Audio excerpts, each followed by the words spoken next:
Hey there, it's Amanda here, just jumping on to do a quick live about books today. I found myself on the weekend cleaning up or decluttering a little bit of my own books, and it got me thinking about how I manage books really easily in my home, and I thought you might like to hear it, so I thought I'd share. On the weekend, my daughter was using my book collection for her school project, which I absolutely love, repurposing books that I wasn't currently using, and as we were tidying up at the end, it really kind of highlighted to me just how simple I have made my life when it comes to dealing with books in our home and having kids who love books, and just how many books can one house have. And so I thought I'd share that with you today, because often we lose track of how many books should we have, and then we feel guilty when we go to get rid of those books or pass those books on. And I like to feel happy about everything I keep in my home, and books especially are one of those things. So firstly, I just wanted to say that if you feel burdened by the quantity of books in your home, that's the number one sign that you have too many books, because they shouldn't be a burden, they should be an absolute joy. And if you think the number of books is too many, well, I guess that's a personal choice. But again, if you're feeling, I don't know, uncomfortable about it, or you feel a burden or even guilty that you have too many, or you've wasted too much money on books, these are all signs that you possibly could do with less. And I know I didn't feel comfortable with the books that just kept coming into my home when the kids were young, so I came up with a really simple way of managing my books, and yeah, I thought I'd share that with you today. So firstly, I've created a space in our home that we keep our books.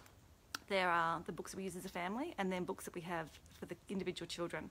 And by limiting the space that we have for books, it creates a limitation on how many you can actually fit in there. So I decided with the kids that they have like a little cubby hole each in their bedrooms, and that's the limit for books in their room.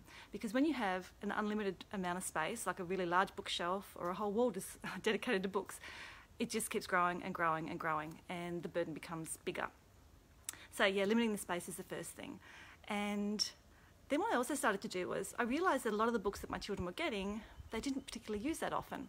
So I started using the library more and finding out which books the kids actually loved before I went and purchased the books. And I would purchase books for their birthday. And knowing what ones they really love made the whole book giving so much more special. So yeah, when you use your local library, of course, you're not keeping the books forever. You've got that in and out flow of books. The kids are getting the joy that you really want them to get, and without the burden of having to keep them and to dust them and to pick them up and tidy up constantly. Of course, if you're going to use the library though, it is important to make sure you keep all the library books in one place so they don't get lost, because losing a library book can cause, well, drama. And we don't need that in the home. So I had a designated drawer in my buffet for library books, and the children would use the books, put the books back, and that way we didn't ever lose them.